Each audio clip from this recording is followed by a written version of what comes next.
ओम चंद्रमा मनसोजा चक्षुषो सूर्यो जायतो श्रोत्राद्वायश्च प्राणश्च मुखादग्निर्जायतो उमापति महादेव की जय। ओम जय शिव ओंकार स्वामी भज शिव ओंकार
भोले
यानि कानि च पापानि जन्मान्तरकृतानि जातानि सर्वाणि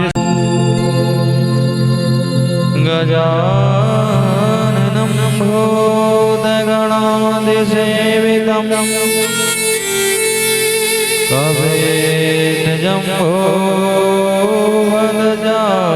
कवेतजम्भोवनचारुभक्षिणम् उमासुतं शोकविनाशिकारकम् नमामि विघ्नेश्वरपादपङ्कजम् वक्रतुण्ड महाकाय सूर्यकोटि समप्रभा निर्विघ्नं कुरु मे देव सर्वकार्येषु सर्वदा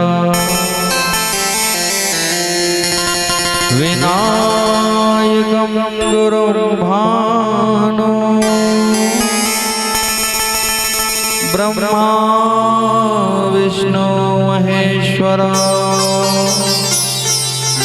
सरस्वती प्रणम्यादौ सर्वकारादसिद्धये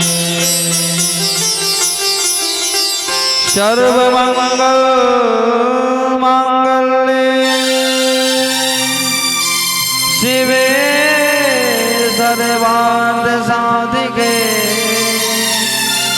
शरण्ये त्र्यम्बके गौरी नारायणी नमस्तुते गंगा तरंग रमणी जटा कलापम गौरी निरंतर विभो शिवाम भागम नारायण प्रिय मदन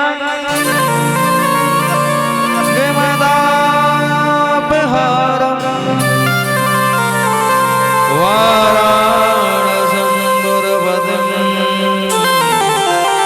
भज विश्वनाथं वागर्धाविव संवृत्तो वागर्धा प्रतिपत्तये जगतः पितरौ वन्दे पार्वती परमेश्वरो अतुलित बलिदावं स्वर्णशैलावदेहं धनजवनिकृतानं ज्ञाननामाग्रगण्यं सकलगुणनिधानं पारिणामतधीशं रघुपति प्रियभक्तं पार्थजातं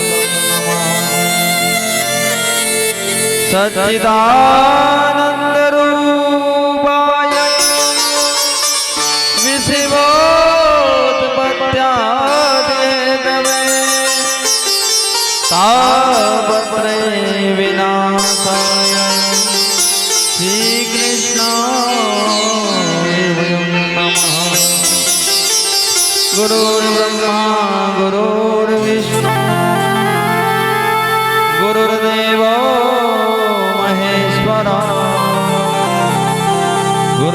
गुरुर्साक्षात् परब्रह्मा तस्मै श्री गुरुवे ध्यानमूलं गुरुर्मूर्ति पूजामूलं गुरुपदं मंत्रमूलं गुरुर्वाक्यं मोक्षमूलं गुरुकृपा वसुदेवसुतं देवं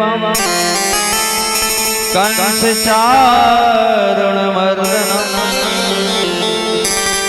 देवकी परमानंदम कृष्णं वंदे जगद्गुरुं। राधा मेरी स्वामिनी मेरा राधे गोदा जन्म जन्म मोहि दे जियो श्री चरणों में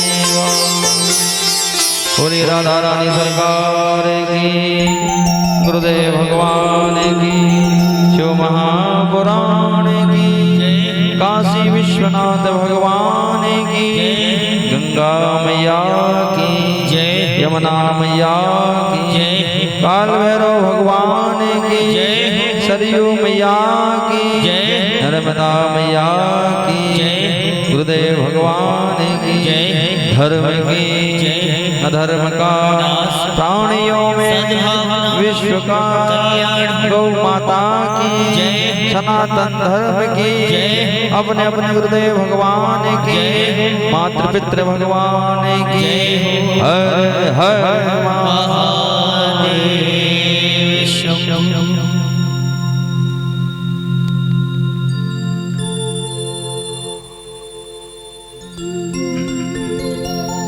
करुणालय भक्तवांछित कल्पतरु पीताम्बरधारी का भगवान श्री विश्वनाथ भगवान का चरित्र, भूतनाथ भगवान देवादिदेव का शिव महापुराण, भगवान शिव की अतीत पावन कृपा और उनका है कथा का श्रवण, भगवान श्री हरि के चरित्र का वर्णन करते हुए आज सप्तम दिवस की वेला में प्रवेश करते हैं। अतीत पावन जीवन का कल्याण के लिए, जीवन के मोक्ष के लिए, जीवन की मुक्ति के लिए यह जो प्रयोग 7 दिवसीय आयोजन आपने अपने जीवन में करके भगवान श्री हरि के और भगवान श्री विश्वनाथ धाम की महिमा को प्राप्त करके अपने जीवन का सबसे सरल एक साधन चुन लिया, मुक्ति का। मुक्तेश्वर की भूमि जहाँ पर देवाधिदेव महादेव विराजमान है, चिंतामन श्री गणेश भगवान विराजमान है, अन्नपूर्णा मैया जहाँ साक्षात रूप में विराजमान है, जहाँ पर काल भैरव विराजमान है, जहाँ माँ साक्षात गंगा विराजमान है, जगत को तारने के लिए विश्वनाथ भगवान की शरण में विराजमान है। इस पावन भूमि पर बैठकर आपने भगवान का चरित्र श्रवण कर रहे हैं। जीवन के कल्याण के लिए, जीवन के मोक्ष के लिए, जीवन की मुक्ति के लिए सबसे सरल उपाय शिव कथा बताई है। और इस पावन काशी की भूमि में बैठकर और पुण्यमयी कथा तो है ही अच्छी, कथा तो सर्व चीजों से संपन्न है, सर्व गुणों से, सब पुराणों का सार, सब जीवन का सार, लेकिन उससे भी और महापुण्यदायी फलदायी कब बन गई जब इस कथा को हमने और काशी भूमि में श्रवण कर लिया। कहते हैं इस भूमि पर मुक्ति भी पानी भरने के लिए आती है।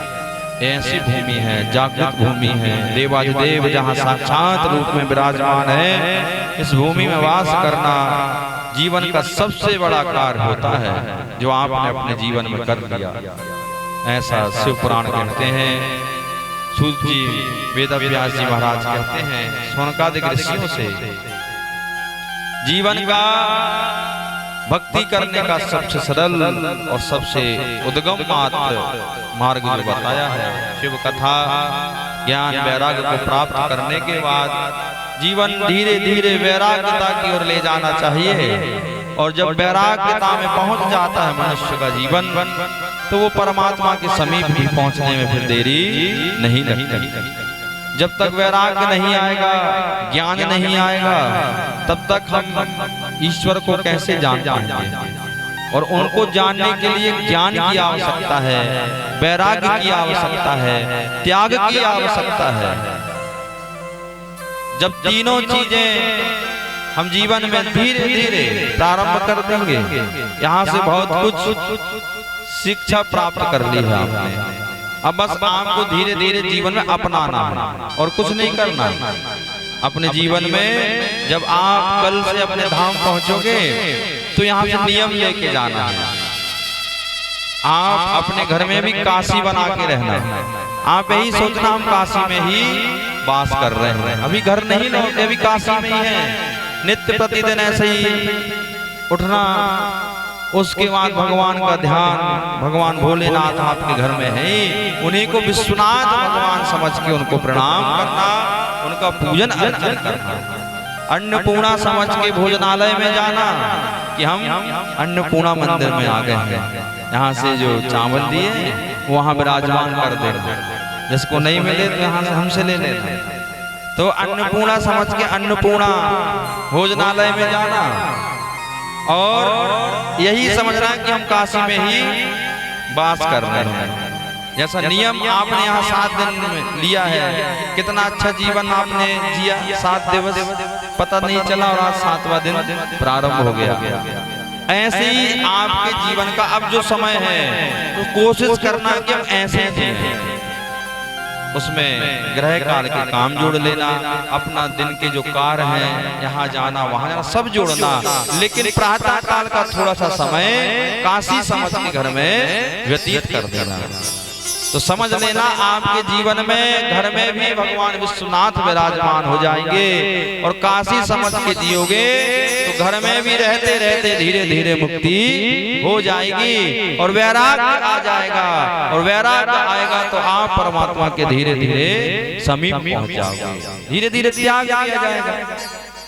त्याग और वैराग्य, वैराग्य क्या है? वैराग्य का मतलब होता है कि हमें ज्यादा किसी चीज से मोह नहीं होना चाहिए। जो भगवान कहते हैं ना कि भाई वानप्रस्थ जीवन 50 वर्ष के वास लेना चाहिए। क्यों बताया है? क्योंकि घर में जब बहू आ जाए और बेटा आ जाए, बेटा तो है ही, और नाती पोता आ जाए तो फिर क्या करना चाहिए? माता पिता को सब कमान सौंप देना, पुत्र के हवाले कि भैया अब एक घर, एक गृहस्थी आपकी जिम्मेदारी है, अब हमारी जिम्मेदारी नहीं है। अब हम गैस की टंकी नहीं भरवा पाएंगे और ना हम बिजली बिल जमा कर पाएंगे, न राशन लेके आ पाएंगे। अब केवल हम इस घर में भजन करेंगे, प्रभु का ध्यान करेंगे और आनंद से अपने जीवन का आनंद करेंगे। अब ये जिम्मेदारी आप लो, अब हमारे सिर से वजन कम कर दो। ये क्या है? ये वैराग्य है और एक प्रकार का त्याग है। लेकिन अंतिम समय तक जिम्मेदारी लेना, वो चाबी का गुच्छा कहाँ रखना अंतिम समय तक? कमरिया में घुस के और धीरे से एक आध दिन मार पैर सरक गया, वो चाबी घुस गई और अंदर, क्योंकि छूट ही नहीं रही ना भाई, उसे छोड़ने का समय आ गया है। अब आपको चाबी की आवश्यकता नहीं है, अब आपको आवश्यकता है तो केवल भजन की आवश्यकता है, आपको वैराग्य की आवश्यकता है, आपको त्याग की आवश्यकता है। काशी की भूमि का यही एक मात्र उद्देश्य इस भूमि में वास करना कि मनुष्य कैसे भी अपने जीवन में ज्ञान, वैराग्य और त्याग का नियम ले ले और फिर देखो उसकी मुक्ति कैसे होती है। मुक्ति होना निश्चित, फिर आपको कहीं भटकने की आवश्यकता नहीं है और सबसे सरल है। और एक बात और ये भी सच है कि जितना लोड आप अपने जीवन में लोगे, जितनी जिम्मेदारी अंतिम समय तक निभाओगे, तो उतनी ही संतान आपकी जिम्मेदारी को समझ नहीं पाएगी। कई बच्चों को देखना, उनको गृहस्थी का बड़े बड़े हो जाते हैं, गृहस्थी का कोई नॉलेज नहीं होता, उनको यही नहीं पता कि गृहस्थी में सामान क्या क्या लगता है। माता पिता कर रहे हैं, बच्चे आराम से घूम रहे हैं, खा रहे हैं, पी रहे हैं, उन्हें कोई मतलब नहीं है। तो कहने के मतलब जिम्मेदारी समय पे दे दो, नहीं तो अंत समय अपने आप से लेंगे तो बड़ी दिक्कत हो जाएगी। तो इस कथा से आपको यही जो वानप्रस्थ की ओर जा रहे हैं उनसे निवेदन है कि आप सब चीज सोच समझकर सारी जिम्मेदारी दे दो और आप केवल अपने जीवन को भगवान के प्रति लगा दो। आपके जीवन की नैया वो पार कर देंगे, क्योंकि उनका यही उद्देश्य है। वही रास्ता देखते हैं कि वानप्रस्थ में कौन जा रहा है। वानप्रस्थ मतलब भगवान का एक घाट भी समझ लीजिए। उस घाट पे जब आप पहुंचोगे तो वहां पर आपको एक नौका मिल जाएगी और वो नौका आपको इस भव से पार कर देगी। तो ये अमूल्य समय आपने अपने जीवन का दिया है, अमूल्य समय है भैया।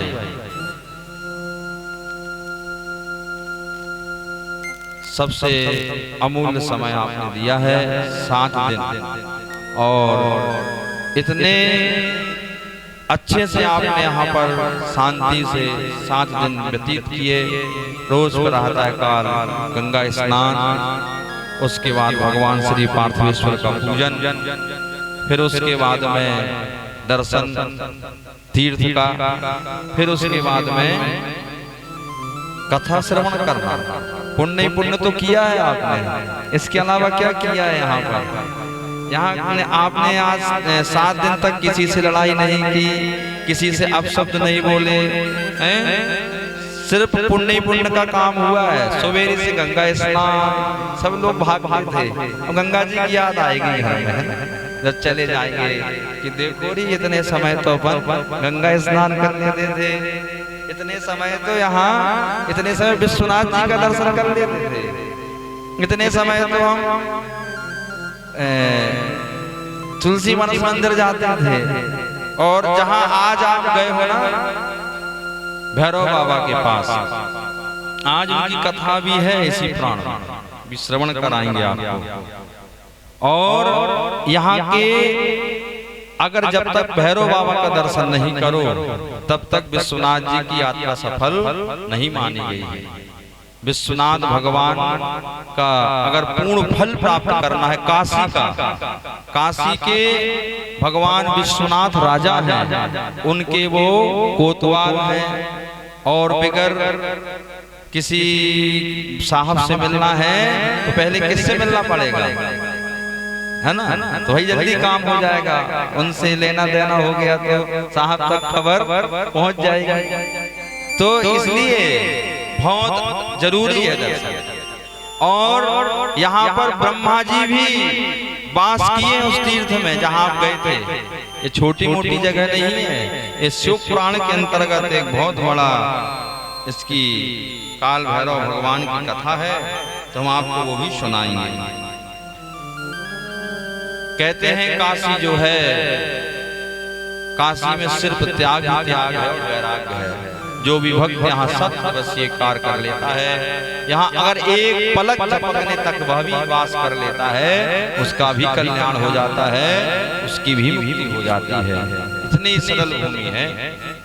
तो चलिए इस कथा में प्रवेश करने के पहले भगवान श्री विश्वनाथ जी का ध्यान करें कि हे प्रभु, जब इस संसार को छोड़कर हम इस धाम से आपके धाम पहुंचे तो आप हमें पहचान जाना कि हम वही भक्त हैं जो हमने आपके धाम में कथा को श्रवण किया था, हमने 7 दिन आपके धाम में वास किया था।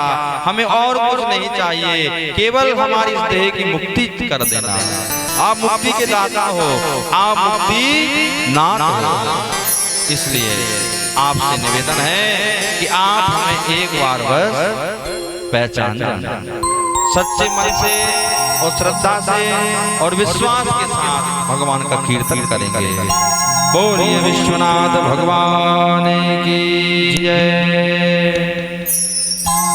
ओम नमः शिवाय, ओम नमः शिवाय, हर हर भोले नमः शिवाय, ओम नमः शिवाय, ओम नमः शिवाय, हर हर भोले नमः शिवाय। गंगाधरा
भस्मी रमाए शिव भस्मी हर हर भोले नमः शिवाय। भस्मी रमाए शिव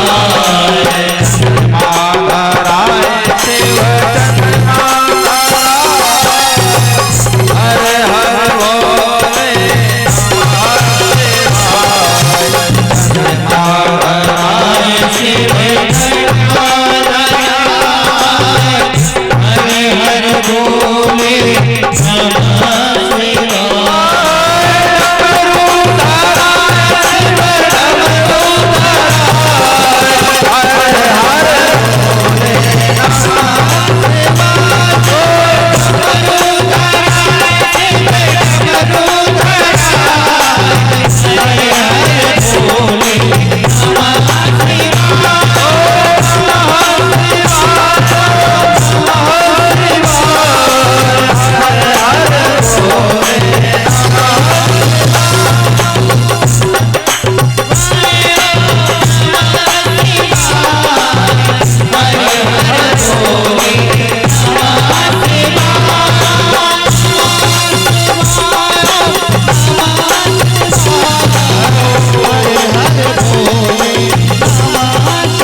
बोलिए विश्वनाथ भगवान की, भैरव बाबा। तस्मिन् निधं भैरवोऽपि कालो भूतकालकालिनः सदेव देववाक्येन बिभ्रता कालिकमृतं कपालपार्णेष्विश्वात्मा चचार भुवनत्रयं नत्याचे चापितं देवं ब्रह्महत्या विदारुणा। कितनी बड़ी बात कह रहे हैं कि काशी में आके यहाँ पर जो विराजमान हो जाए, यहाँ विश्राम कर ले, साधन का कोई, मुक्ति का कोई साधन कर ले, जप कर ले, स्वाध्याय कर ले, होम कर ले, तप कर ले, दान कर ले, और यहाँ पर आने के बाद फिर चाहे आपके जीवन में कोई भी दोष हो, ब्रह्म हत्या जैसे दोषों का यहाँ निवारणार्थ हो गया। काशी का सानिध्यम प्राप्त कर काल भैरव, काल के भी भक्षक महाकाल और देवादिदेव के आदेश कपाल तिलक व्रत धारण किया और विश्वात्मा भैरव हाथ में ब्रह्मा का कपाल लेकर तीनों लोकों में घूमने लगे। ब्रह्मा जी का कपाल लेकर ब्रह्म हत्या लग गई भैरव बाबा को। अब पूरे संसार का भ्रमण किया, कहाँ इस दोष से मुक्ति की प्राप्ति हो। प्रत्येक तीर्थ में घूमते हुए वे ब्रह्म हत्या से नहीं मुक्त हुए। और फिर क्या हुआ, सभी ने शिव भगवान की स्तुति गाई, महिमा को सुनाया। और महिमा को सुनने के बाद एक बार अपने गणों के साथ कपाल को लेकर शिव जी आज काल भैरव में यहाँ पर आकर उनने यहाँ तप किया। तब जाके विष्णु भगवान पहले यहाँ पर विराजमान थे तो उनका तप से प्रसन्न हो गए। आपने इतना अच्छा तप किया, इतनी भक्ति, इतनी निष्ठा के साथ, विश्वास के साथ। तो फिर भगवान विष्णु कहने लगे, हे कमलांगने, देवों के देव, देखो तुम धन्य हो, तुमने आकर इस भूमि में तप किया जहाँ पर एक क्षण रुकना मुश्किल है। और यहाँ वही रुक सकता है जिसके ऊपर भगवान शिव की कृपा है, अन्यथा इस नगरी में कोई एक क्षण भी नहीं रह सकता। लाखों आते हैं रोज यहाँ। आज देखा ना अन्नपूर्णा में कितनी भीड़ थी, लेकिन इतने लोग आज यहाँ विश्राम नहीं किए होंगे। आए गए, दर्शन किए और चले गए अपने अपने धाम। विश्राम कौन करेगा? जिसको भैरव बाबा चाहेंगे, जिसको विश्वनाथ चाहेंगे, वही इस भूमि पर विश्राम कर सकता है, वही इस भूमि में वास कर सकता है। अन्यथा यहाँ पर कोई रह नहीं सकता, क्योंकि भूमि जो है भगवान विश्वनाथ की भूमि है। यहाँ सब चीज त्यागना पड़ता है, निंद्रा को त्यागना पड़ता है, भूख को त्यागना पड़ता है, प्यास को त्यागना पड़ता है। अपने जीवन के हर एक चीज जो बुराई की ओर ले जाए, वो सब चीज त्यागना पड़ती है इस भूमि में। अहो विचित्रम देवस्य चेष्टितम परमेष्ठिना सख्या ब्रुवत नित्यम ना देह सोपि देह भृता। संसार में क्या कहते हैं, अनेक चेष्टाएं, जिसका चरित्र भी अच्छा हो वही इस भूमि पर विश्राम कर सकता है। और फिर अपने जीवन में अनेक अनेक कामनाएं भी अगर कोई रख ले, अनेक अनेक विचार रख ले, कामना रख ले, अनेक अनेक अपने जीवन के मनोरथ सिद्ध करने का संकल्प ले ले और यहाँ रुक जाए, तो भी उसके कार्य सफल हो जाएंगे। नंदेश्वर भगवान कहते हैं, इस प्रकार कहकर अनेक रोमांचित शरीर वाले विष्णु वृषध्वज महादेव को प्रणाम करके बहुत अच्छी बात कहने लगे। उनने कहा, हे त्रिलोचन, आप यह आपकी क्रीड़ा स्थली है। ये भगवान शिव की एक भूमि और है। कैसी? क्रीड़ा स्थली। यहाँ जगत जननी भी वास करती है। भगवती कौन से रूप में है? तो बोले अन्नपूर्णा रूप में है। अन्नपूर्णे सदा पूर्णे संगर प्राण वल्लभे ज्ञान वैराग्य सिद्ध्यर्थम भिक्षां देहि पार्वती। माता च पार्वती देवी पिता देवो महेश्वरा। इस संसार में इसी भूमि पर अन्नपूर्णा मैया भिक्षा देते हैं भोले बाबा को। यही विश्वनाथ की भूमि पर जगत को पालने के लिए यहाँ अन्नपूर्णा जगत जननी का भी वास इसी भूमि में है। आज भैरव बाबा कहते हैं, मैंने अंगुलों की नखग्र भाव से ब्रह्मदेव का सिर काट लिया था, उसी पापों को दूर करने के लिए अब मैं एक व्रत का अनुष्ठान करूंगा। कहाँ करूंगा? तुलसी काशी में करूंगा। इसी काशी में अब मैं एक व्रत करूंगा, एक तप करूंगा, एक अपने जीवन को मुक्त करने के लिए इस दोष से मैं अब तप करूंगा। तो यही भूमि पर बैठकर जहां आज आप गए थे, वहां पर भगवान श्री काल भैरव ने, काल भैरव दो जगह हैं अपने भारत देश में, एक महाकाल में है और एक यहाँ है विश्वनाथ जी में, उज्जैन में महाकाल और एक विश्वनाथ बाबा के यहाँ। ये दोनों बड़े मतलब कहना चाहिए पावर वाले काल भैरव हैं। यहाँ आप समझ लो कि साक्षात बैठे थे, वहां देखा ना प्याले में प्याला पी जाते हैं, अच्छे अच्छे आए और अच्छे अच्छे चले गए, लेकिन पता नहीं कर पाएंगे पीते हैं और जाता कहाँ है, और इतनी पी लेते कि लाल लाल हो जाती है आंखें। देखिए ना यहाँ की भी, यहाँ ऐसा लगता है जैसे बिल्कुल नशे में रम गए हो भैरव बाबा। इतनी आंखें लगती हैं कि ये बस कुछ कहना चाहती हैं। ये भैरव बाबा ये साक्षात बैठे हैं यहाँ पर। यहाँ शिव पुराण का भी वर्णन आता है और वो कहते हैं कि काल राजम नयम कश्याम प्रतिभूष्टामिको जमम भवेतस्सोच्छयं पुण्यम कृष्ण पक्षे यथा सती। कृष्ण पक्ष की अष्टमी को काशी में कालराज का भजन बड़े रूप में होता है, और यहाँ पर जो भजन नहीं करता उसका पुण्य कृष्ण पक्ष के चंद्रमा के समान क्षीण हो जाता है। यहाँ पर पुण्य बढ़ता भी है।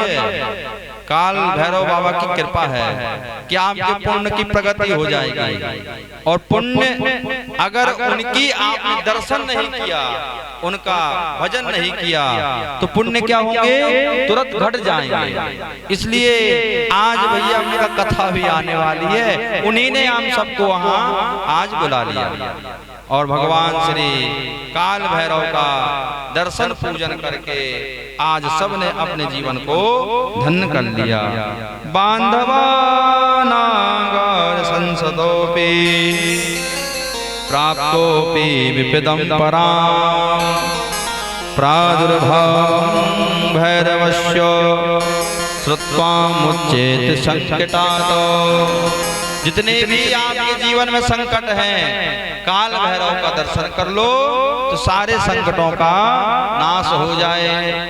जितने जल्दी लेना है ले लो, है ना। उनको कैमरे के सामने नहीं ना वहां होने दिया करो, वहीं से ले लो, वहीं से। ये कथा सब देख रहे हैं, थोड़ा सा वो भी ध्यान में रखो अपने। आपको सब लोग देख रहे, कब तक आप देखोगे? जब तक मोबाइल चालू करोगे। इसलिए सब चीज का ध्यान रखो, हल्ला भी कम किया करो, उसमें सब आवाज रिकॉर्ड होती है। बोलिए विश्वनाथ भगवान की। यहाँ पर अगर कोई कारागार में, जेल में बंद है और किसी के जीवन में ऐसा संकट आ जाए और वो काल भैरव का दर्शन कर ले, और यहाँ आकर सच्चे मन से अगर वो कह दे कि हे विश्वनाथ बाबा, हे काल भैरव, हमारे जीवन में आप कारागार के दोष से मुक्त कर दें, तो कहते हैं ऐसे कारागार से मुक्त होने में क्षणिक भी देर नहीं लगेगी। ऐसा दरबार है, ये सिद्ध दरबार है। इस दरबार की कथा, शिव कथा, शिव महापुराण में आई है, मतलब बहुत पुराना है, अभी का नहीं है। इसलिए आप सब भक्तों ने आज उनका दर्शन किया। भगवान श्री हरि ने आज उनके गुणों का दर्शन किया, उनको जाना कि काल भैरव भगवान कैसे हैं। अन्नपूर्णा मैया का दर्शन आपने किया, 2-3 बार उनका भोग भी पा चुके। ये भी बड़ी किस्मत वालों को ही प्राप्त होता है। अन्नपूर्णा मैया, आपको पता है यहाँ की जो व्यवस्था है वो रामेश्वरम और तमिलनाडु के ट्रस्ट है, वो वही लोग इस परंपरा को निभाते हैं और वही यहाँ का सब कार्य की विधि जो है वही लोग करते हैं। इसलिए वहाँ जो भोजन फेवरेट है तमिलनाडु का, वही भोजन यहाँ पर भक्तों को पवाया जाता है। वहाँ क्या फेवरेट है? सांवर और चावल। वहाँ का महाभोग है, साउथ का महाभोग है। वही महाभोग अन्नपूर्णा मैया के धाम में भक्तों को दिया जाता है। दही और सांवर और भात, मतलब राइस चावल, ठीक है। तो ये महाभोग है और जगत जननी के धाम में प्राप्त करने के बाद आप देखना, आप अपने घर में दही चावल दाल या सांवर खाओगे तो आपको इतनी से ज्यादा खब नहीं सकती है, और वहाँ कितने कितने बार खिला देते हैं। और एक और विशेषता है, उसको खाने के बाद बहुत देर तक भूख भी नहीं लगती।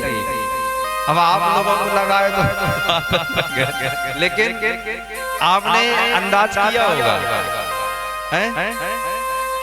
किया है कि नहीं? आज एक बार और गए थे, इसके पहले परसों और आज फिर गए। तो ये महाभोग है जगत जननी का, अन्नपूर्णा मैया का। आज देव ऋषि नारद कहते हैं कि इस भूमि की जितनी महिमा गाएं शिव पुराण में कम है, क्योंकि इस भूमि में देवादिदेव विराजमान है, मां अन्नपूर्णा विराजमान है, काल भैरव विराजमान है, चिंता गणेश विराजमान है, गंगा साक्षात रूप में भक्तों को तारने के लिए विराजमान है। भगवान श्री विश्वनाथ भगवान के धाम में सारे देवी देवताएं यहाँ पर रोज अर्जी लगाने के लिए, रोज यहाँ इस काशी की भूमि में यहाँ हाजिरी भरने के लिए आते हैं। ये ऐसी भूमि है, इसलिए इस भूमि का दर्शन ही मात्र हो जाए उतने में ही कल्याण हो जाए। ओम नमः शंभवाय च मयो भवाय नमः, शंकराय च मयस्कराय च नमः, शिवाय च शिवतराय च। भगवान देवादिदेव का विग्रह बड़ा ही अद्भुत है, महाकाल बाबा का, विश्वनाथ भगवान का। कहते हैं यहाँ पर यहाँ की महिमा बड़े गुणगान गाई गई है। माँ गंगा साक्षात रूप में इस तपोभूमि को घेरे हुए है। गंगा तरंग रमणीय जटा कलापम, गौरी निरंतर विभूषित भागम। गंगा जटाओं में भगवान की विराजमान है काशी में, और गौरी साक्षात बांग रूप में भगवान शिव के साथ विराजमान इस भूमि पर। नारायण यहाँ साक्षात रूप में विराजमान है। ये ऐसी भूमि है। नारायण प्रिय मदंग मदापहर, वाराणसी गुरुपति भज विश्वनाथ। वो भी भस्म है यहाँ पर। ऐसी पवित्र भूमि है। ऐसी पवित्र भूमि कौन सी है? तो बोले ऐसी पवित्र भूमि केदार खंड है। उत्तराखंड में केदारेश्वर भगवान जो है वो कैसे हैं? तो बोले उनकी महिमा भी गाई है। केदार धाम की, काशी के बरोबर फल केदारेश्वर का भी है। भगवान वहां पर भी नर और नारायण और मंगल हरि और हर, ये दोनों हर जगह हैं, हर एक भूमि में है। ऐसी भारत देश में कोई तीर्थ नहीं है जहां पर भगवान विष्णु और भगवान शिव ना हो, विश्वनाथ ना हो। वहां पर भी एक तरफ केदारनाथ है और एक तरफ बद्रीनाथ, दोनों नाथ ही नाथ बैठे हैं। और केदारनाथ से और बद्रीनाथ का दर्शन कर लिया तो आपको वहां के 4 धाम का फल प्राप्त होगा।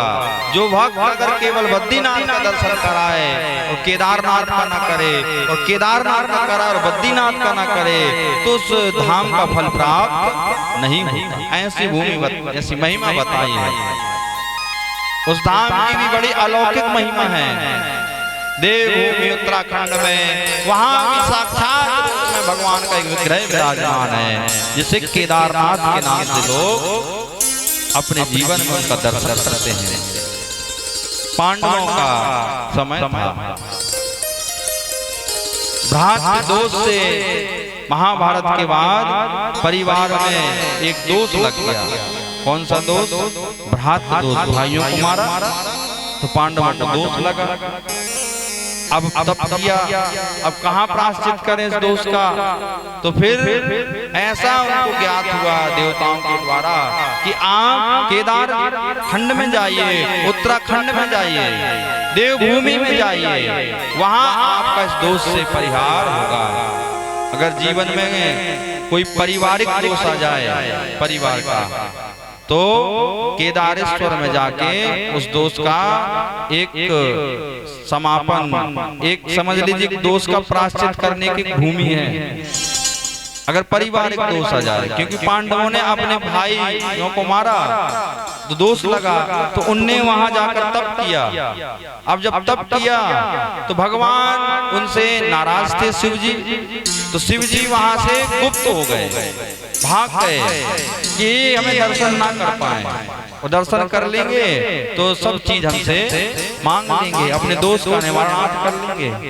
तो कहते हैं भगवान शिव ने वहां पर एक भैंस का रूप रख लिया, भैंस का रूप ले लिया, और उस भैंस के रूप में भैंसों के साथ घूमने लगे।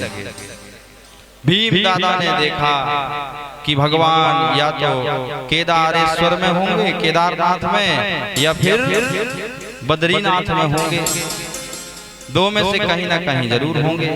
तो भीम दादा ने क्या किया, दोनों पैरों से एक एक पहाड़ पे अपना पैर रख लिया और देखने लगे नीचे, विशाल रूप ले लिया।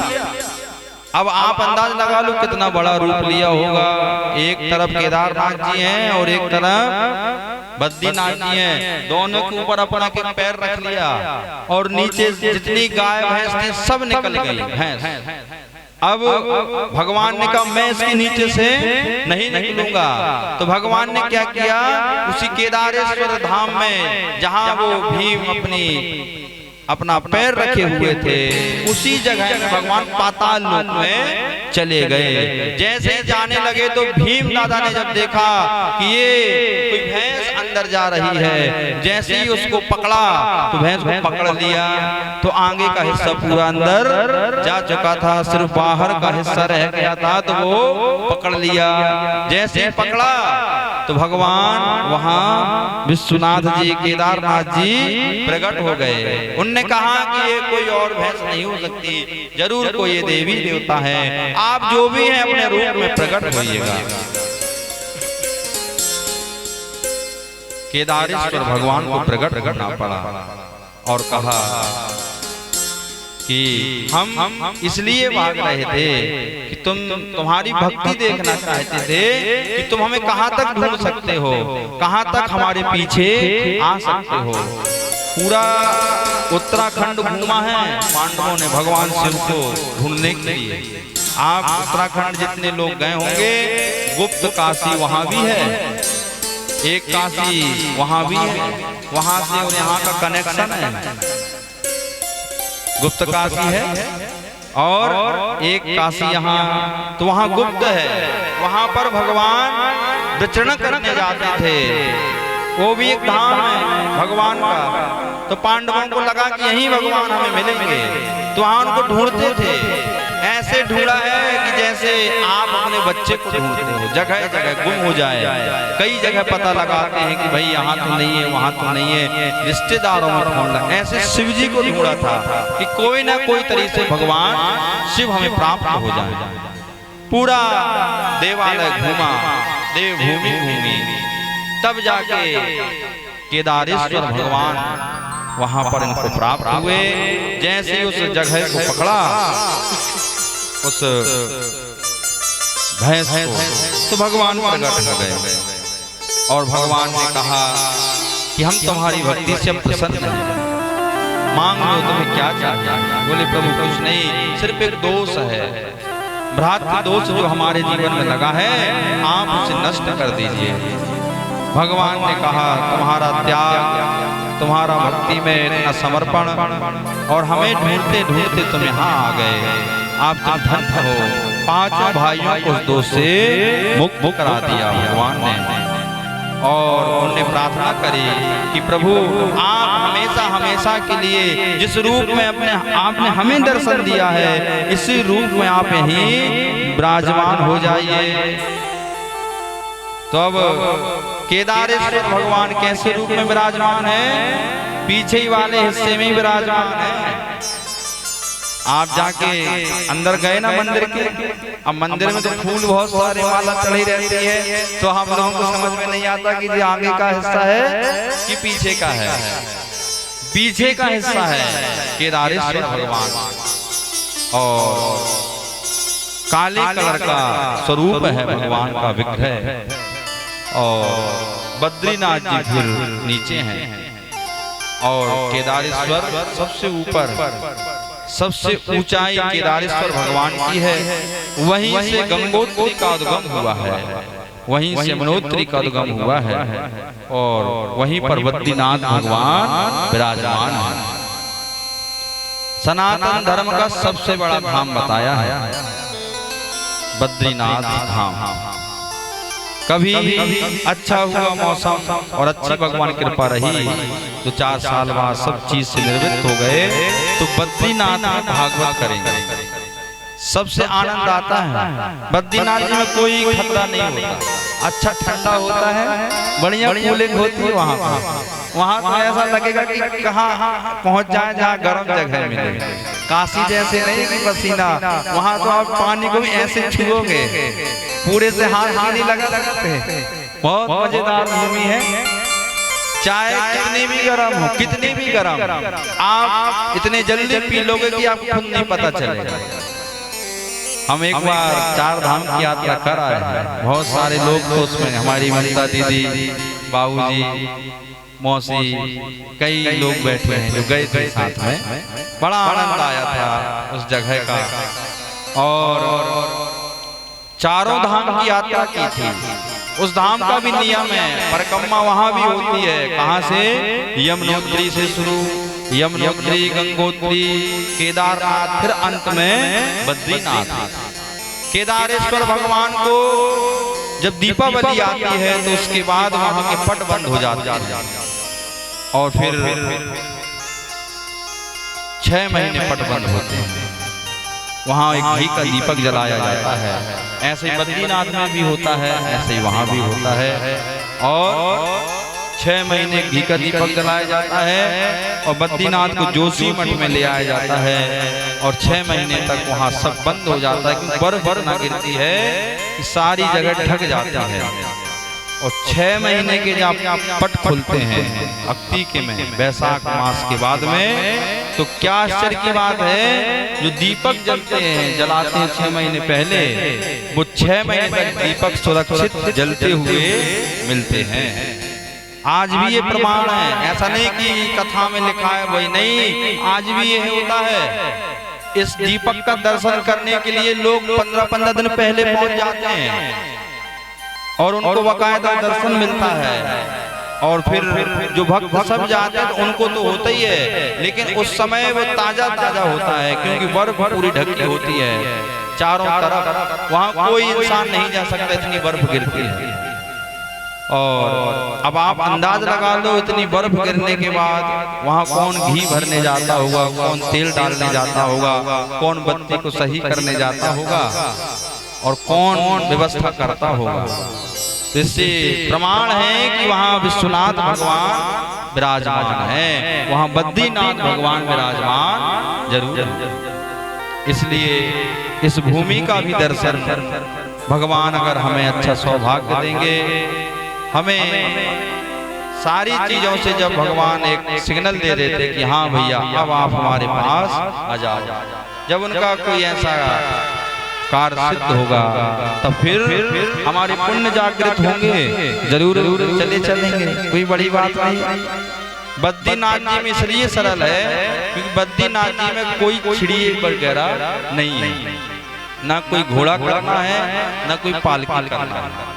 केदारनाथ में बहुत कठिन है, वहाँ बस दर्शन ही बहुत है, उसके बाद रुकने का काम नहीं है। वो विशेष VIP जगह है शंकर जी की, केवल मिलो और जाओ, यहाँ रुकने का काम नहीं है भैया। दर्शन करो निकल करो, और दर्शन भी बड़े दुर्लभ है। और अब तो जब से प्रलय हुआ है तो और जगह घूम गई और लंबी हो गई, और साक्षात रूप में जिस पर्वत ने, जिस चट्टान ने भगवान के देवालय को रोका था, वो आज भी वहां रखी है, उसका दर्शन करते हैं लोग। इसलिए भगवान की भूमि जागृत भूमि है। इन भूमि पर जाके तप करना, नियम करना, स्वाध्याय लेना और कथाओं का श्रवण करना। बद्रीनाथ जी के ऊपर एक गांव है माणा, जिसका नाम है, और वो भारत देश का आखिरी हिस्सा है। उसके बाद चीन लग जाता है, चीन की सीमा, तिब्बत सीमा लग जाती है। वहां पर लक्ष्मी जी का एक बहुत अच्छा मंदिर है, और महाभारत ग्रंथ उसी भूमि पर बैठ के लिखा था वेद व्यास जी ने।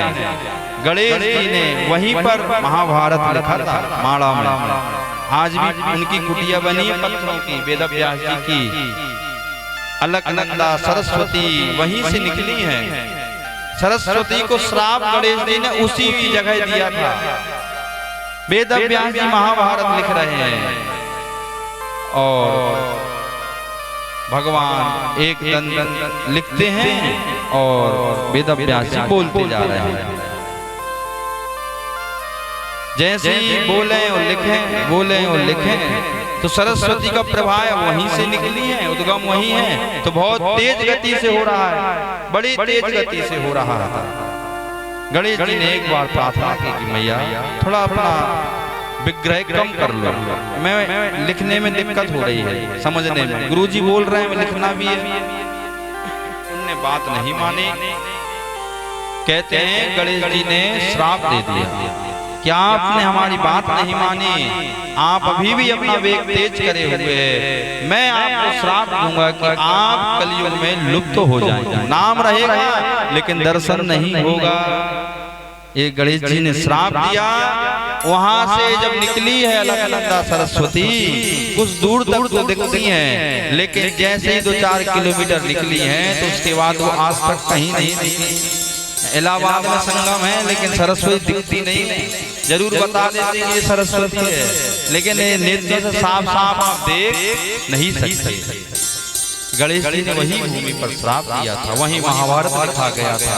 भूमि का नाम है माणा, बड़ी सुंदर जगह है। तो भगवान की कृपा होगी तो वहां चलेंगे। भगवान श्री यहाँ पर शिव जी हनुमान जी के रूप में कैसे भगवान का एक रुद्र अवतार कैसे हुआ, उस कथा का वर्णन करते हैं। अतम परम शृणु प्रीत्या हनुमच्चरितं मुने, यथा चक्रा सुहरो लीला यस ध्रुवतो वरः। कहते हैं हनुमान जी के जन्म की कथा भी शिव महापुराण में है। क्यों है? क्योंकि हनुमान जी कौन है? हनुमान जी ही भगवान का, शिव जी का एक स्वरूप है।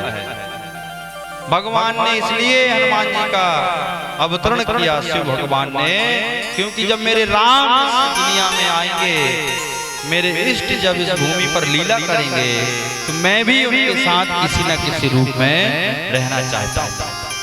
तो भगवान शिव ने अपना ही एक रुद्र अवतार लेकर भगवान श्री हरि ने के साथ और भगवान श्री राम जी के साथ अनेक लीलाएं की। अभी भगवान ने कैसे जन्म लिया तो बताते हैं। एक बार जब मोहिनी रूप लिया था, कल बताया था, भगवान विष्णु ने, किसने लिया था? हाँ, कब लिया था? किसको मारने के लिए? तारकासुर। हाँ, याद है। अब जब मोहिनी रूप लिया था वो काम तो सब हो गया। अब शिव जी बार बार देखें और चकित हो जाएं कि ये तो कैसा स्वरूप है। इसको देख के तो सब मोहित हो जाते हैं। तो भगवान शिव भी मोहित हो गए। भगवान ने भी रहा नहीं गया और कहा हमें भी आपके पास आने की इच्छा हो रही है। इतना सुंदर स्वरूप था भैया शिव ठाकुर जी का, मोहिनी अवतार। अच्छे अच्छे लोग, तारकासुर जैसा राक्षस भगवान के उस जाल में फंस गया। भगवान विश्वनाथ को भी नहीं रहा गया, बोले हमें भी आपके पास आना है। उस मोह को देख के चक्रे स्वयं सुचितम शंभो काम बाण हतो यतः स्वयं वीर्यं पातयामास राम कार्यार्थमीश्वरः। उसी समय क्या हुआ, कुछ वीर का हलाहल हो गया और भगवान के प्रादुर्भाव कर दिया शिव जी के द्वारा। उसी समय मन की प्रेरणा से प्रेरित सप्तऋषियों में तेज को राम भगवान श्री राम के कार्य के लिए उसको एक पत्तल में ले लिया गया। उस पर रखकर गौतम की कन्या अंजनी ने उनके कान के द्वारा उनमें स्थापित किया। कान के द्वारा देवी देवता हैं, उनके पास कई शक्तियां होती हैं। जब कान के द्वारा वो अंजनी मैया में वीर प्रकट हुआ तो कहते हैं उसी से एक पुत्र का जन्म हो गया, जिसका नाम है हनुमत जी, हनुमान जी महाराज। बोलिए हनुमान जी महाराज की। महाबलवान कपीश्वर हनुमान एक शिशु बालक में जन्म ले लेते हैं। हनुमान सह कपीशान शिशुरेव महाबला रवि बिंबिंब भावाक्षो ज्ञात्वा लघु फलं प्रगहे। छोटा सा रूप ले लिया और उस रूप से जब प्रकट हुए बहुत अधिक बलशाली थे हनुमान जी। बचपन से ही खेल खेल में एक दिन सूर्य भगवान को ही निगल लिया। ये गोला अच्छा लग रहा है, कितना सुंदर है, देख देख के उसके पास पहुंच गए और उसको निगल लिया। कहते हैं हनुमान जी ने जब सूर्य भगवान को निगला तो पूरे संसार में अंधेरा मच गया। अंधेरा मचा तो सब सृष्टि फिर वैसे अंधेरी वाली हो गई। कुछ ना समझ में आए कि रात कब हो गई, दिन कब हो गई है। तो फिर देवताओं ने, भगवान शिव ने, अनादि अनादि देवों ने माता से प्रार्थना की। माता जी ने हनुमान जी से प्रार्थना की कि पुत्र ऐसा कार्य नहीं करते। ये सूर्य भगवान है, सूर्य नारायण है, इनको आप अपने मुखमंडल से निकालो। फिर जाके हनुमान जी ने सूर्य भगवान को अपने मुखमंडल से निकाला। कहते हैं धीरे धीरे वही सूर्य भगवान से सारी शिक्षा प्राप्त की है। हनुमान जी ने सारी शिक्षा प्राप्त की है सूर्य भगवान से। और सूर्य भगवान इसलिए इनने निगल लिया था क्योंकि उस समय हनुमान जी ने सूर्य भगवान के बारे में जाना तो इनसे कहा कि हमें आपसे गुरु दीक्षा लेनी है और हमें आप गुरु दीक्षा देके ज्ञान दीजिए। तो सूर्य भगवान ने कहा भैया हमें टाइम एक जगह का रहता नहीं, हम कहाँ तुम्हें पढ़ाते रहेंगे और कहाँ तुम्हें दीक्षा देके अपना शिष्य बनाएंगे, हमें रोज भ्रमण करना रहता है, एक जगह स्थित होते नहीं। हनुमान जी ने कहा नहीं, हम कैसी भी स्थिति में लेने को तो हम भी आपके पीछे पीछे चलेंगे, जहाँ आप जाओगे वहीं हम चलेंगे, चलते चलते पढ़ लेंगे। भगवान ने कहा ऐसा नहीं होगा, तो हनुमान जी ने उन्हीं को अंदर कर लिया। फिर उन्होंने भी कहा ठीक है भैया, अगर तुम तैयार हो चलते चलते पढ़ने के लिए तो हम तुम्हें पढ़ाएंगे। और धीरे धीरे सूर्य भगवान को हनुमान जी ने संसार में से प्रकट कर दिया। बोलिए हनुमान जी महाराज की जय। जो खेल गए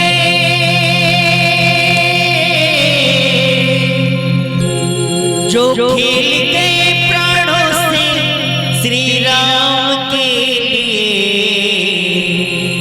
एक बार तो हाथ उठा लो। सभी लोग हाथ उठा लो। किसके लिए उठाना है? हनुमान जी के लिए। सभी लोग एक बार तो हाथ उठा लो मेरे हनुमान हनुमान के लिए एक बार तो हाथ उठा लो मेरे हनुमान के लिए जो खेल गए प्राणों से जो खेल गए प्राणों से श्री राम के लिए एक बार तो हाथ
दोनों हाथों को उठा सभी लोग एक बात बताऊं, शर्म नहीं आना चाहिए क्योंकि इन भुजाओं में ताकत देने वाले हनुमान जी बलशाली थे ना, उनके लिए हाथ उठाओ तो भुजाओं में ताकत है। पूरे उठाओ ताकत से एक बार तो हाथ उठा हनुमान के एक बार तो हाथ उठा मेरे हनुमान के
लक्ष्मण को बचाने के जब सारी आशाएं टूटी, वो पवन वेग से जाकर लाए संजीवनी बूटी, वो पवन वेग से जाकर लाए संजीवनी बूटी।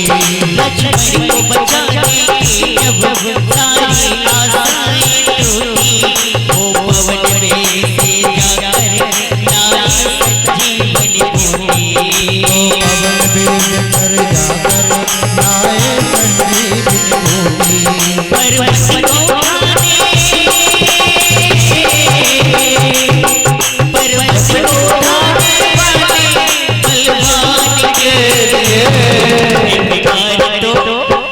अब बार बार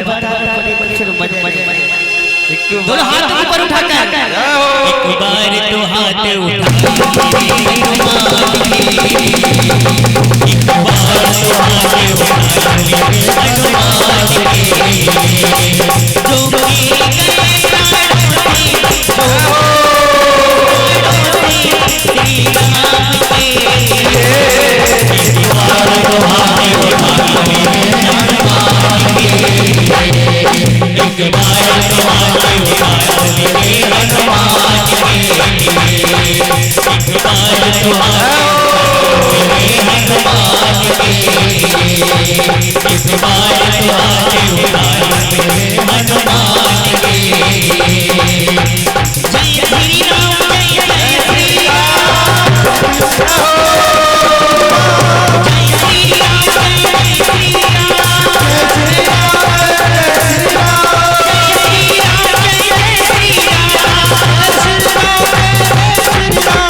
बड़ा ही सुंदर चरित्र है हनुमान श्री,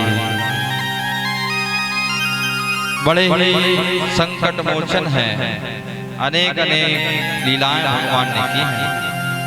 कृपा हुई ठाकुर जी की और रामचंद्र जी की, तो फिर नेपाल में काठमांडू में पशुपतिनाथ में राम कथा ही श्रवण करेंगे। राम कथा सब हो चुकी है, अब राम कथा रह गई है। पशुपतिनाथ में जब राम कथा होगी तो भगवान शिव कहाँ कहाँ के दर्शन देंगे, वहां पर केदारनाथ के जरूर मिलेंगे, क्योंकि वहीं यहाँ पीछे का हिस्सा है और पशुपतिनाथ में आगे का हिस्सा है। ये आगे कहाँ प्रकट हुए हैं तो बोले पशुपतिनाथ की भूमि से निकल पड़े रहे। फिर इतने ही अंदर गए भगवान कि नेपाल पहुंच गए और काठमांडू में पशुपतिनाथ भगवान का बहुत ही सुंदर विग्रह है। जैसे यहाँ गंगा जी हैं, ऐसे वहाँ गंडकी नदी है, ऐसे ही नजदीक है तो और दूर है और नजदीक है। उत्तराखंड जैसे वहाँ भी सब माहौल वैसे ही है, मौसम वैसे ही है। इसलिए फरवरी मतलब यहाँ भी हल्की हल्की ठंड रहे और वहाँ भी ठंडी की यात्राएं थोड़ी कपड़ों तक ज्यादा रखना पड़ता है, बस वहाँ की मौसम सब सही रहता है। कपड़े अच्छे रख लो, ढांक मूंद के रख लो शरीर को, फिर आराम से घूमते रहो। अब गर्मी में घुमाई कम होती है, अब यहाँ तो और गर्मी में गर्म है। बनारस तो 12 ही महीने गर्म रहता है, इसमें कोई बड़ी बात नहीं है। कभी भी आओगे, ठंडी में भी आओगे तो यहाँ नाम मात्र के कपड़े पहनना पड़ेगा, यहाँ गर्म है। भगवान श्री हनुमान जी की लीला का वर्णन जितना गाय उतना कम है। सुग्रीव जी से उनकी मित्रता हुई और किष्किंधा में जाकर भगवान रहने लगे। जब भगवान श्री राम को वनवास हुआ तब किष्किंधा में जाकर भगवान श्री हनुमान जी से मित्रता हुई, और जब भगवान से मित्रता हुई उस दिन से हनुमान जी ने फिर राम जी का साथ नहीं छोड़ा। जीवन पर्यंत हर एक कार्य में हनुमान जी साथ दिए हैं राम जी को। भगवान श्री हरि जब किष्किंधा पहुंचे और जब पता चला कि मेरे प्रभु श्री राम किसकी खोज कर रहे हैं, तो फिर राम जी ने बताया सारा हालचाल। फोन उठा लो ना, रोज बोलते हैं कि मोबाइल सामने मत बैठा करो, लेके बंद कर दो, स्विच ऑफ कर दो, नहीं वहां फेंक दो किनारे मोबाइल।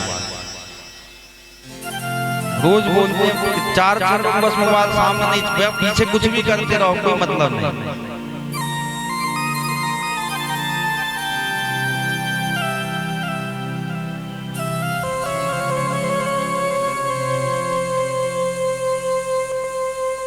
बोलिए हनुमान जी महाराज की।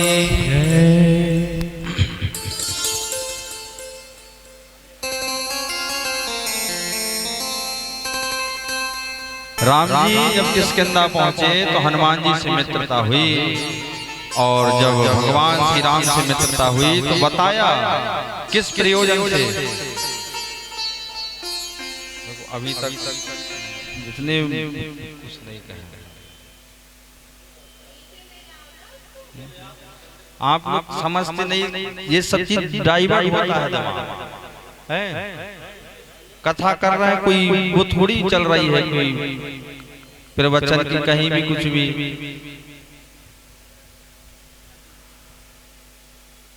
बोलिए हनुमान जी महाराज की। इन छोटी छोटी चीजों से बहुत डिस्टर्बता होती है छोटे कार, लेकिन दिमाग सब बढ़ जाता है तुरंत, इसलिए और कुछ नहीं। बाकी तो फिर पूरा दिन चलाना है मोबाइल, सबसे बात करना है, कोई किसी को मना नहीं है। बोलिए हनुमान जी महाराज की। किष्किंधा में जब भगवान श्री हरि पहुंचे तो एक दोस्ती हुई, मित्रता हुई, सब हाल चाल बताया कि किस प्रयोजन से यहाँ पर आए हैं। हनुमान जी ने, सुग्रीव दादा ने एक टीम बना दी। कहते हैं चारों दिशाओं में एक एक टोली भेज दी जानकी जी का पता करने के लिए, कहाँ गई होंगी, किस दिशा में गई होंगी। तो किष्किंधा से रामेश्वरम पास में है ना, ऐसा दूर नहीं। ढूंढते ढूंढते कहाँ पहुंच गए, रामेश्वरम की भूमि। अब वहां पर संपाति जी के द्वारा ये बताया गया हुआ था कि एक कोई राक्षस और एक कोई नारी समुद्र उस पार ले गया है। मेरी दृष्टि देख रही उस पार का, वहां उस जगह में वहां पर विराजमान सारी योजनाएं बनाई गई। फिर धीरे धीरे भगवान श्री राम को बताया कि ऐसा ऐसा पता चला है। भगवान ने बताया कि अब उस पार कैसे जाएं, समुद्र को लांगे कौन। सबने अलग अलग बताया, लेकिन कहते हैं हनुमान जी का जन्म ही राम जी की सेवा के लिए ही हुआ है, और भक्तों के संकटों को दूर करने के लिए, और दूसरा उनका कोई उद्देश्य नहीं है।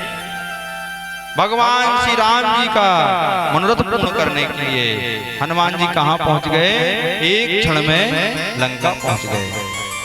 जानकी जी का पता किया, सब कार्य किया, पता चल गया। पता लगाकर वापस आए, यहाँ फिर बताया। भगवान ने फिर प्रयोजन बनाया, योजना बनाई कैसे समुद्र को पार करें। तो कहते हैं भगवान ने सबसे पहले श्री शिव भोले बाबा का, किसका, रामेश्वरम जी का पूजन किया है। बालू के शंकर जी बनाए हैं, पार्थिव शिव भगवान जैसे बालू का शिवलिंग बनाया। और बालू का शिवलिंग बनाने के लिए अब पूजन कौन करे, तो पूजन करने के लिए किसको बुलाया है, रावण को बुलाया है। अब विद्वान थे, बड़े विद्वान थे, और भगवान शिव जी के तो बड़े भक्त थे। अब इसके बाद एक और कथा आएगी भगवान शिव की, जिसके कारण कौन सा ज्योतिर्लिंग बना है, बैजनाथ धाम। ये भक्ति भक्त और भगवान की लड़ाई हो गई और एक धाम बन गया। तो आज विश्व में रामेश्वरम जी की स्थापना कैसे करी जाए, पूजा कौन करे, तो बताते हैं। खबर भेजी तो भगवान को विश्वास था, और वहां जब खबर गई तो वहां से अब वो विद्वान हैं और उनने कहा कि देखो जी इतने बड़े प्रतिष्ठा होगी, इतने बड़े भगवान श्री मेरे इष्ट की पूजा होगी, तो उसमें पत्नी का होना जरूरी है। प्राण प्रतिष्ठा में पत्नी हो, यज्ञ में पत्नी हो और गृहस्थ में पत्नी हो।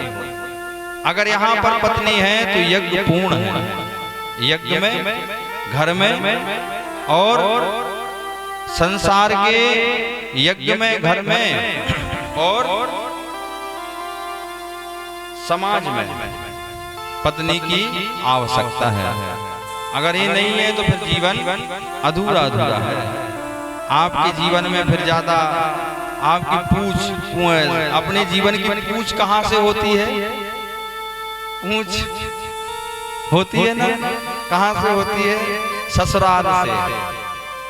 ससुराल ही से तो पूछ बनी है, वहीं से लाला है, लल्ला है, जे हमारे दामाद जी हैं, ये एक अलग ही पहचान है भाई ससुराल का। ससुराल का भी एक मजा अलग होता है क्योंकि पूछ जुड़ी है।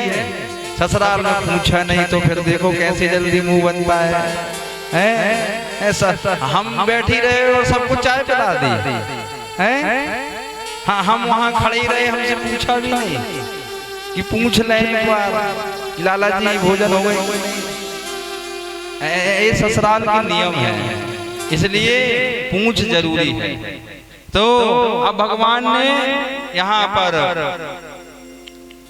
न्योता दिया, आए रावण आए हैं और यहाँ पर जानकी जी को भी लेकर आए और यहाँ पर फिर रामेश्वरम जी का पूजन किया है। दोनों ने बैठकर, भगवान श्री राम ने और माँ जानकी ने। उसके बाद में फिर विधिवत भगवान ने उनको प्रणाम किया। आपने यज्ञ कराया इतना बड़ा, रावण ब्राह्मण है, राम जी क्षत्रिय हैं। अब यज्ञ हो गया, अब दक्षिणा क्या दें? दक्षिणा की बारी आई तो भगवान ने कहा कि भाई अभी तो वनवास के समय में है, ज्यादा कुछ है नहीं, और लेकिन आपका संकल्प हम जरूर लेंगे क्योंकि बगैर संकल्प के कार्य अधूरा है, पुण्य की प्राप्ति नहीं होती। तो भगवान ने कहा आप संकल्प करिएगा। तो रावण ने कहा प्रभु मुझे और कुछ नहीं, जो मेरा मनोरथ है बस आप उसको पूर्ण कर देना, और कुछ नहीं चाहिए। आज श्री राम जी ने कहा आपके जो भी मनोरथ होगा संकल्प आप करिएगा, आपका मनोरथ पूर्ण होगा। कहते हैं राम जी ने संकल्प कराया और भगवान श्री हरि ने जब पूछा कि दक्षिणा में क्या दें, तो बोले बस एक ही चीज देना कि मेरे कुल का, पूरे कुल का आपको ही तारने की जिम्मेदारी है, एक भी नहीं बचना चाहिए। मेरे कुल का संहार, मेरे कुल का पार आपको ही लगाना है। और जब प्रणाम किया राम जी ने तो भगवान को आशीर्वाद दिया, विजयी भव, जिस कार्य के लिए जा रहा है वो सिद्ध हो, उसमें विजयीता प्राप्त हो, आपका कार्य में कोई रुकावट नहीं आना चाहिए। भगवान श्री राम ने आशीर्वाद लिया और जानकी जी को फिर पुनः वापस लंका की ओर प्रस्थान कराया। ये तो सारी भूमिकाएं हैं, लेकिन जो अंदर की बातें हैं वो राम जी और जानकी जी जो हैं वो रावण की पुत्री है, बिटिया है। इसलिए ये तो एक अपने लिए भगवान ने लीला की है, क्योंकि संसार में उस समय बहुत बड़े बड़े दानव थे, राक्षस थे, और ऐसे थे वो आज भी जिंदा रहते, अभी नहीं मर पाते वो। कई तो छूट गए तो बच्चे हैं तो भी देखो कितना पेर रहे हैं, और नहीं तो आधे से तो चले गए। 90% तो खात्मा कर ही दिया था, जो 4% बच गए हैं। तो अगर वो आज रहते तो सोचो आप ये भक्ति कर पाते। तो पर यह जो यज्ञशाला रहती थी उसे उखाड़ के फेंक देते थे, गंगा में बहा देते थे, प्राणों को यहाँ कर देते थे, बड़ी अस्तव्यवस्था थी। छुप छुप के बेचारे यज्ञ करते थे ऋषि लोग, तंग हो गए थे राक्षसों के संहार से। सब महाराज भगवान कब आओगे, कब बचाओगे। तो भगवान ने कहा चिंता नहीं करो, अब एक एक का सफाया होगा। जितने जहाँ छुप छुप के बैठे हैं सबका उद्धार होगा। इसीलिए भगवान ने पैदल यात्रा करी है, नहीं तो राम जी के पास कोई वाहनों की कमी नहीं थी, एक से एक लग्जरी व्यवस्था थी। राम जी, दशरथ जी बहुत बड़े राजा थे। अकेले भारत देश नहीं, भारत देश के इतने खंड हुए हैं, उन खंडों के भी राजा दशरथ जी थे। वो तो राजा बनने वाले थे, लेकिन भगवान ने कहा नहीं, अब मेरा काम शुरू होगा, जिसके लिए जन्म हुआ मैं वो कार्य करूंगा। पूरी भूमिका निभाई और निकल पड़े, राज त्याग छोड़ के राजपाट छोड़ा, वनवास की यात्रा की है। प्रभु अयोध्या से इलाहाबाद पहुंचते हैं। कहते हैं अब राम कथा होगी तो भगवान की पूरी लीलाओं का वर्णन कराएंगे। बड़ी सुंदर कथा है राम कथा। जीवन में प्रेम अगर सीखना है और जीवन में प्रेम को निर्धारित बनाए रखना है और जीवन में प्रेम से ही जीवन जीना है, तो राम कथा जीवन में सुनना जरूरी है और राम के चरित्र को निभाना जीवन में जरूरी है।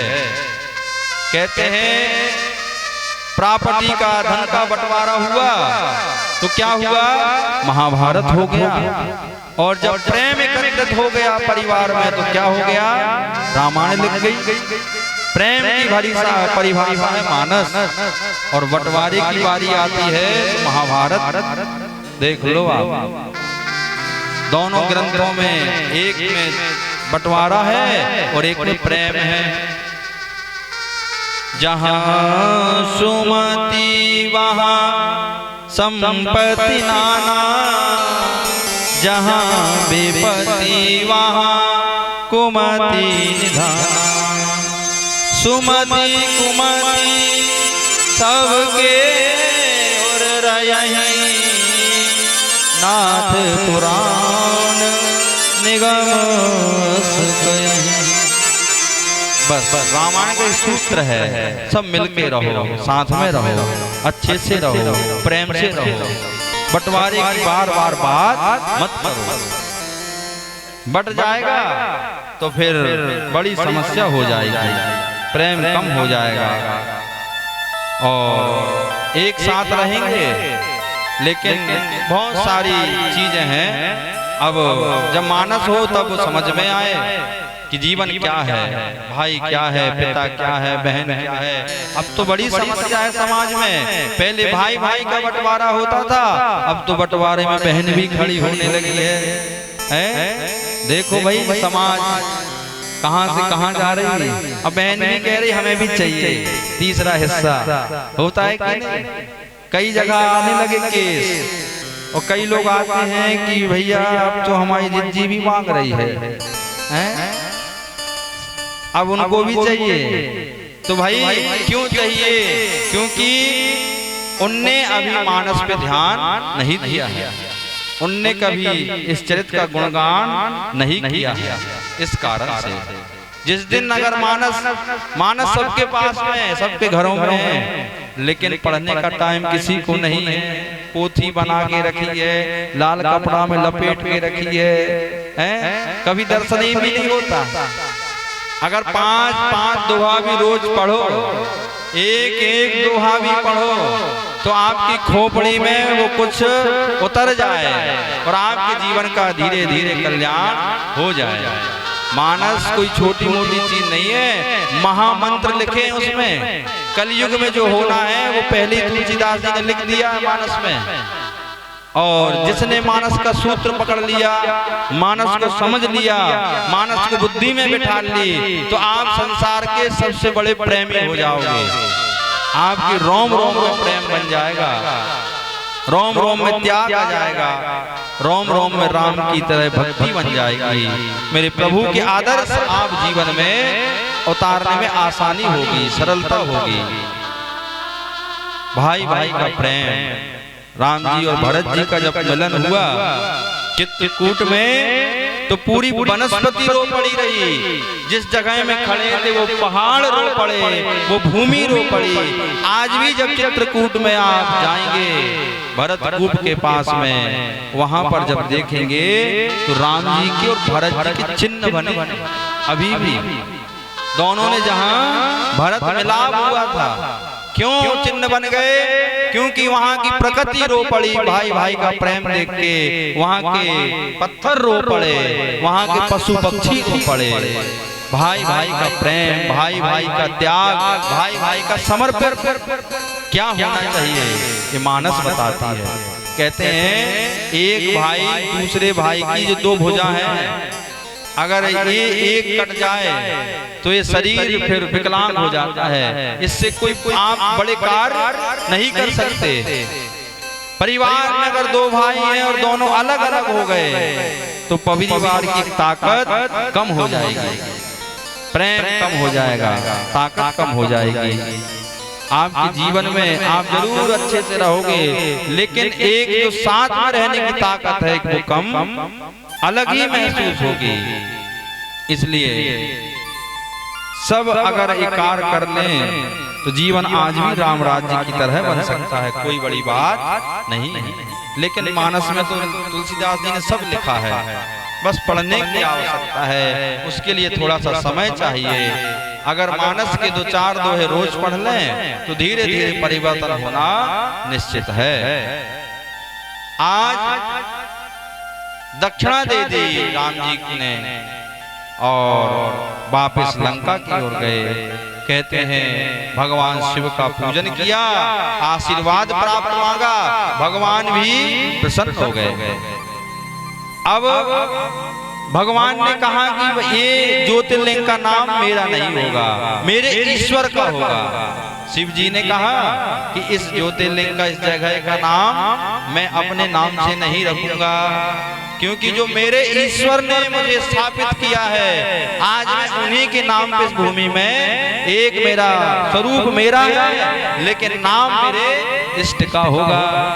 उनने कहा नहीं नहीं ऐसा नहीं होगा, आपको विराजमान किया है तो नाम आपका ही होना चाहिए। भोले बाबा कहने लगे नहीं नहीं, एक दूसरे के पूरक हैं। रामदेश्वर ईश्वर, राम किसके ईश्वर हैं? शिव जी के। और शिव जी किसके ईश्वर हैं? राम जी के। अब वहां बड़ा विचार करने लगे सब कि भाई इस जगह में ज्योतिर्लिंग का नाम क्या दें। फिर सब विचार हुआ तो कहा ठीक है, आप अपना भी नाम दे दीजिए और एक अपना भी जोड़ दीजिए। तो दोनों ने एक अपना अपना नाम जोड़ दिया, तो क्या बन गया? रामेश्वरम ज्योतिर्लिंग। बोलिए रामेश्वरम भगवान।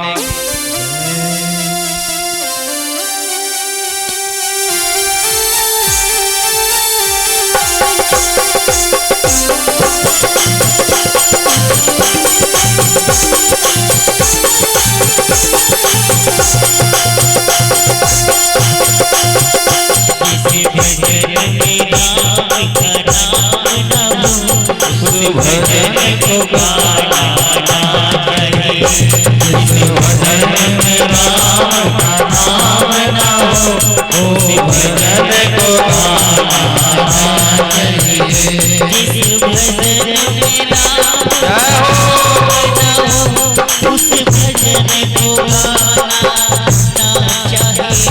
जिस भजन में राम का नाम ना हो, उस भजन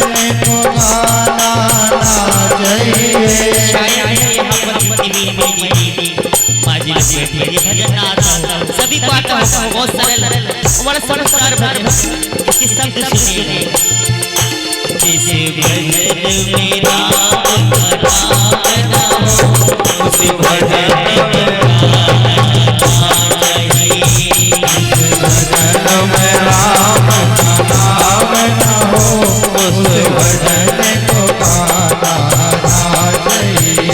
चाहे बेटा कितना प्यारा हो, उस सिर पे गाना चाहिए। चाहे बेटा कितना प्यारा हो, उस सिर पे गाना चाहिए। चाहे बेटा कितना प्यारा उसे सर पे बिठाना चाहिए। और चाहे बेटा जितना प्यारा हो उसे सर पे चढ़ाना ना चाहिए। चाहे बेटी कितना प्यारी हो हर घर में घुमाना चाहिए। जिसे भजन में राम का नाम हो उसे भजन को गाना चाहिए। चाहे दीदी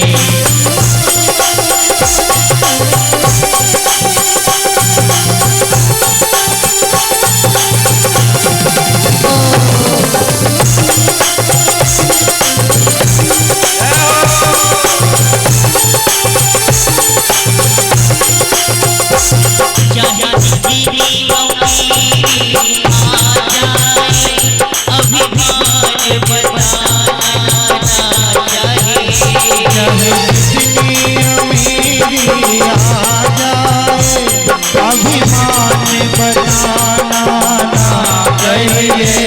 चाहे दीदी अमीरी आ जाए अभिमान बताना ना चाहिए। चाहे जितनी अमीरी आ जाए अभिमान बताना ना चाहिए। चाहे दीदी गरीबी आ जाए दादा को भुलाना ना चाहिए। राम का नाम ना हो उसे भजन को गाना ना चाहिए। जिसे भजन में राम का नाम ना हो उसे भजन को गाना ना चाहिए।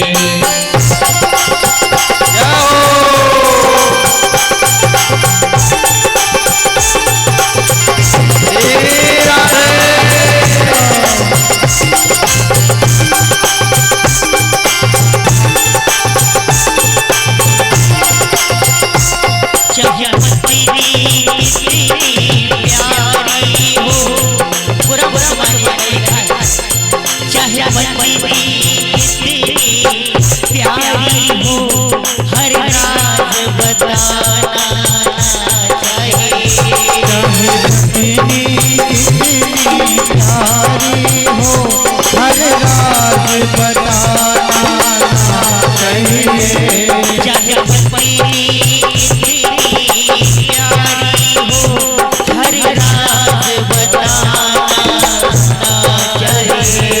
चाहे पत्नी कितनी प्यारी हो हर राज बताना ना चाहिए। लेकिन अब तो उल्टा होता है, 100% उल्टा होता है। छोटी सी बात जरूर बताएं। कहा जा कि महिलाओं के पेट पे बात नहीं पलती, पर वो भी उल्टा होता है। अब पतियों के पेट पे बात नहीं, ये सब तक चाहे भाई कितना है कोई राज छुपाना चाहिए। चाहे भाई कितना है कोई राज छुपाना चाहिए। जिसे भजन में राम का नाम ना हो उसे भजन को गाना चाहिए। जिसे भजन में राम का नाम ना हो उसे भजन को गाना चाहिए। जय राधे राधे गोविंद गोविंद राधे राधे गोविंद गोविंद राधे। जय राधे राधे गोविंद गोविंद राधे। राधे गोविंद गोविंद राधे। जय राधे राधे गोविंद गोविंद राधे। राधे राधे गोविंद गोविंद राधे। राधे राधे गोविंद गोविंद राधे। राधे राधे गोविंद गोविंद राधे। राधे राधे गोविंद गोविंद राधे। राधे राधे गोविंद गोविंद राधे। राधे राधे गोविंद गोविंद राधे।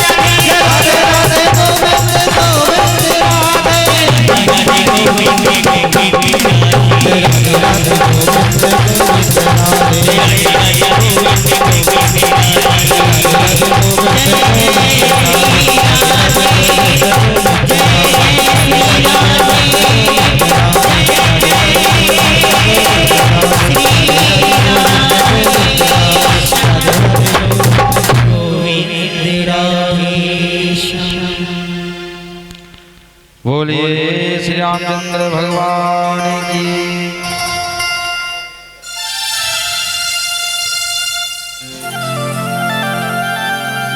चाहे भाई कितना बैरी हो, उसे घर से निकालना ना चाहिए। आई ना बात। भाई जितने लोगों ने भाइयों को त्यागा है, ये ग्रंथ प्रमाण है, उनके जीवन का विनाश ही हुआ है। रावण ने किसको त्यागा था? विभीषण जी को त्याग दिया था। जिस दिन से विभीषण जी को त्यागा था, उसी दिन लंका जो थी वो समझ लो ऐसी हो गई थी, सब कुछ आज चला गया।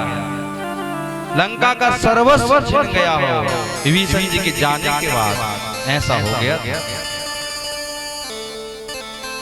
और जब विदुर जी ने कौरवों को त्यागा था, समझ लो उनका भी सब कुछ चला गया।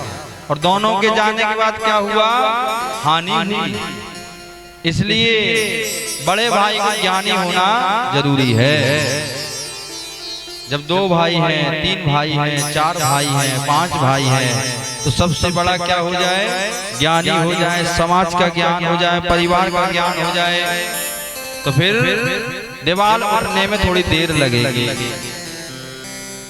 बहुत उठ तो जाएगी, क्योंकि मैडम जी बगैर उठाए रहेगी नहीं। गलती आप माताओं से होती है। भाई भाई में प्रेम तो बहुत होता है, लेकिन छोटे छोटे स्वार्थ के कारण धीरे धीरे वो प्रेम दूरियां बना देता है। और आप लोग बस थोड़ा सा पहले चले जाओ, पहले मतलब पहले के समय में चले जाओ। पहले कितने 5-5, 10-10 भाई रहते थे कि नहीं, और सब घर में रहते थे, एक चूल्हे में खाते थे बनाकर, और सब कितने आनंद से रहते थे। सबकी जिम्मेदारी एक दूसरे के लोग उठाते थे कि नहीं भैया ये हमारी देवरानी है, जेठानी है। और कितने अच्छे से आनंद होता है उस परिवार में। और जब से अलग अलग होने लगे, तब से फ्लैट जैसे जीवन में पहुंच गए, जहां हर चीज बढ़ती जा रही है। ऊपर भी भैया है, ऊपर भी भैया है, और ऊपर भी भैया है, लेकिन तीनों एक दूसरे के काल के जैसे हैं। ना उसको वो देखना चाहते हैं, ना उसको वो देखना चाहते हैं। भाई एक माँ से जन्म लिया, ये दूरियां क्यों बन गई? कोई ना कोई तो हमारी घर में कारण है। इसलिए जहां तक हो सके, कलयुग में रहने की बात अलग है। अब ऐसा समय है, ऐसा युग है, ऐसी व्यवस्था है, लेकिन कहीं भी रहो, भगवान कहते हैं प्रेम को कम मत होने दो, प्रेम का बंटवारा मत होने दो। संपत्ति बढ़ जाए, घर बढ़ जाए, ठीक है, अलग हो जाए, सब हो जाए, लेकिन प्रेम तो जिंदा रहे। जब भी खड़े हो तो कम से कम प्रेम के साथ हमारा भाई हमारे साथ खड़ा रहे। बस इतनी सी बात है और कुछ नहीं। कहते हैं आज भगवान ने उस विग्रह की स्थापना की, भगवान ने सेतु निर्माण का कार्य किया, और भगवान ने एक एक पत्थर कर सेतु का निर्माण किया। पत्थरों से राम राम लिखकर सेतु का निर्माण हो रहा है, और धीरे धीरे सेतु का निर्माण होकर सारी सेना लंका पर पहुंच गई, और फिर सारी क्रिया हुई, हुआ, विजय प्राप्त हुई। पुनः वापस भगवान फिर अयोध्या आए और फिर अपना राजपाट किया। वहीं पर रामेश्वरम की भूमि पर भगवान श्री राम ने एक ज्योतिर्लिंग स्थापित किया है, जिसे हम रामेश्वरम के नाम से जानते हैं। और 24 कुआं है वहाँ, गए ना रामेश्वरम, वहाँ 24 कुओं का दर्शन। ये कौन है? जब स्थापना हो रही थी तो सारे देवी देवता वहाँ पर पहुँचे थे। अब बड़े काम में जब कोई बड़े नेताजी आते हैं तो छोटे छोटे मंत्रियों को जाना पड़ता है, पहले जाना पड़ता है भैया व्यवस्था देखने के लिए। तो जब भगवान श्री राम ने यज्ञ रखा, भगवान भोलेनाथ वहां प्रकट हुए, तो सारे देवी देवताओं ने अपना अपना स्थान बना लिया। शिव जी ने कहा मैं यहीं रहूंगा, क्योंकि मेरे राम के द्वारा स्थापित किया हुआ हूँ, अब मैं इसी भूमि में वास करूंगा। सब देवता कहने लगे प्रभु हम भी इसी भूमि में रहना चाहते हैं। धीरे धीरे सब देवताओं ने अपना अपना स्थान बना लिया। वहां भी गंगा मैया है और गणेश जी हैं, दुर्गा जी हैं, भोले बाबा हैं, चंद्रमा है, सूर्य है, सारे देवता हैं। तो कहने की बात है वो जगह जब पहुंचते हैं तो रामेश्वरम भी एक धाम है, कन्याकुमारी अद्भुत जगह है। कन्याकुमारी में भी एक शक्तिपीठ है कन्याकुमारी में, और विवेकानंद जी की तपोभूमि कन्याकुमारी, बड़ी पवित्र भूमि है कन्याकुमारी।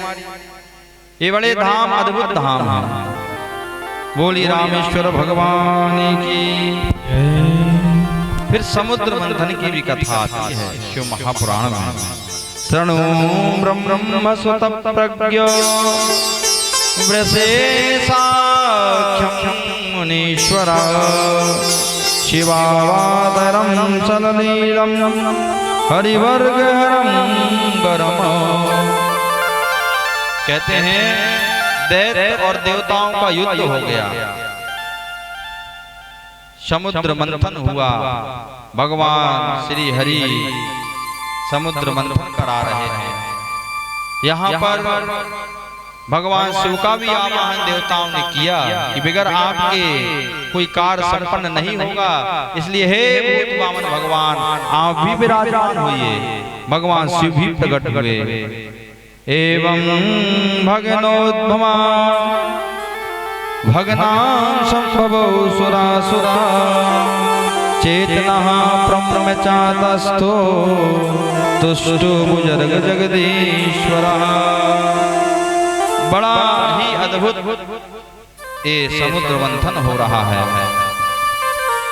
समुद्र मंथन का मतलब है हमें भी जीवन में अपनी बुद्धि मति द्वारा अपने जीवन को मथना है, और जब मथोगे तो उसमें से भी पहले विष निकलेगा, और जब विष निकलेगा तो उस विष को भी आपको ही पचाना है। विष से घबराना नहीं है, बुराई होगी तो डरना नहीं, जब अच्छा कुछ करोगे तो बुराई होगी। भगवान जैसे नहीं बचे तो अपन तो कुछ नहीं है, लेकिन जब उसमें से रत्न निकलना प्रारंभ हो जाएंगे, जब आप अंतःकरण में पहुंच जाओगे, धीरे धीरे जब रत्न प्रकट होने लगेंगे, फिर आपके जीवन में वो सब प्राप्त हो जाएगा जो आपने कभी सोचा भी नहीं।